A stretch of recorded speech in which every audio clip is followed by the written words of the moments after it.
میں نے ایک ماں کو کپڑے کی بالکل نئی دو جانمازیں اٹھائے بیچ بازار کے دہائیا دیتے دیکھا۔ ان کو چند خواتین نے پکڑ کر بٹھایا اور پانی پلایا، مگر وہ سنبھالے نہیں سنبھل رہی تھی۔ ان کے کسی جاننے والے کے ذریعے ان کو گھر پہنچایا گیا۔ 3 دن بعد میں نے اس واقعے کی تحقیق کی تو میرے سامنے حقیقت کھل کر کچھ یوں آئی۔ رونے والی محترمہ کا نام شمع ہارون تھا۔ میں نے کسی ذریعے سے ان سے ملاقات کی تو پتہ چلا کہ وہ بیوہ عورت ہے۔ ان کی ایک بچی ہے جو اب یتیم ہو چکی ہے۔ شوہر کسی مل میں اچھے عہدے پر کام کرتا تھا، مگر کرنٹ لگنے سے اس کی موت واقع ہو گئی۔ شوہر کے موت کے بعد کمائی کا سلسلہ موقوف ہوگا تو انہوں نے خود سے بچوں کو فی سبیل اللہ قرآن پاک کی تعلیم دینا شروع کر دی۔ بچوں کے والدین نے اس نیک عمل کے عوض ان کو کچھ نہ کچھ ہدیہ دینا شروع کر دیا۔ یوں ان کے گھر کا روزگار چلنے لگا۔ انہوں نے اپنے بیٹے کو دینی تعلیم گھر پر دی اور دنیاوی تعلیم اسکول میں دلوائی۔ ان کی کڑی مشقت کے بعد ان کی بیٹی نے سرگودا یونیورسٹی سے MBA کیا اور تعلیم مکمل ہوتے ہی انہوں نے بیٹی کی شادی کی تیاری شروع کر دی۔ نیک ماں کی تربیت تھی، لہٰذا یونیورسٹی کے جدید ترین ماحول میں رہنے کے باوجود ان کی بیٹی نے اپنا ہمسفر خود چننے کے بجائے یہ حق ان کو ہی دے دیا۔ بہت سوچ بچار کے بعد انہوں نے اپنی بیٹی کا رشتہ اپنے بھتیجے سے طے کر دیا۔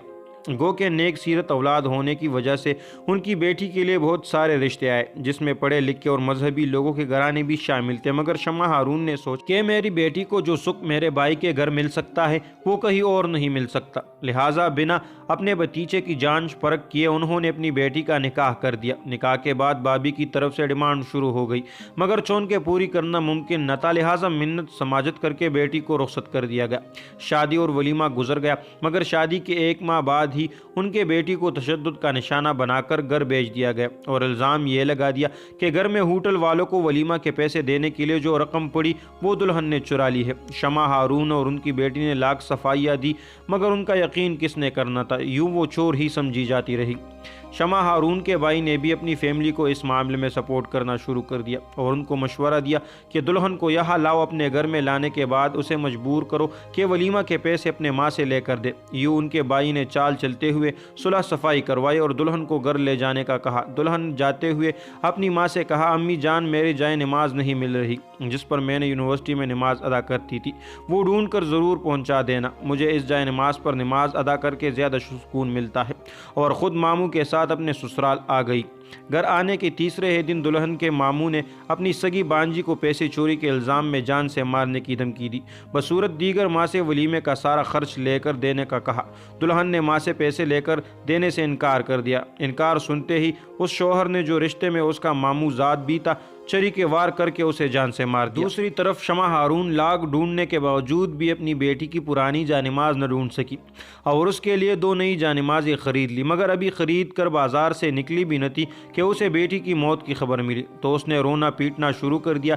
کسی جاننے والے نے انہیں گھر پہنچایا۔ بعد ازاں وہی جانمازیں واپس کر کے کچھ پیسے اور ڈال کر اسی دکان سے انہوں نے اپنی بیٹی کا کفن خریدا۔ یہ محلے کی تاریخ میں پہلا جنازہ تھا جس کے بعد نیا اعلان ہوا تھا کہ لوگ کھانا کھا کر جائے، نہ ہی یہ اعلان ہوا تھا کہ کسی نے لین دین کرنا ہو تو مرحومہ کے ماں سے رابطہ کر لے، کیونکہ ماں کے پاس تو کچھ تھا ہی نہیں۔ موت کے دوسرے اور تیسرے دن آنے والے مہمانوں کے لیے کھانا محلے والوں کی طرف سے چندہ جمع کر کے بنایا گیا، تو اس پر بھی شمع ہارون کے ظالم بھائی نے لہجے میں فرعونیت لاتے ہوئے کہا تھا، جتنا خرچہ اس کی موت اور جنازہ پر کیا ہے اتنا خرچہ اس کے ولیمے پر کر دیتی تو آج وہ زندہ ہوتی۔ لاکھ کوششوں کے باوجود بھی شمع ہارون اپنی بیٹی کے قتل کو قتل ثابت نہیں کر سکی اور اسے خودکشی قرار دے کر پولیس نے کیس بند کر دیا۔ اب روز محشر اللہ کی عدالت میں فیصلہ ہوگا اور اللہ تعالیٰ تو پورا انصاف کریں گے۔ شمع ہارون جیسی غلطی دہرانے والے لوگوں سے التجا ہے کہ بیٹی کا رشتہ پوچھ پڑتال کر کے جانچ پرکھ کر دے، اولادوں کو بلی چڑھا کر پرانے رشتوں کو برقرار نہ رکھے، بلکہ اولاد کی مرضی، خواہش اور خوشی کو مقدم رکھے۔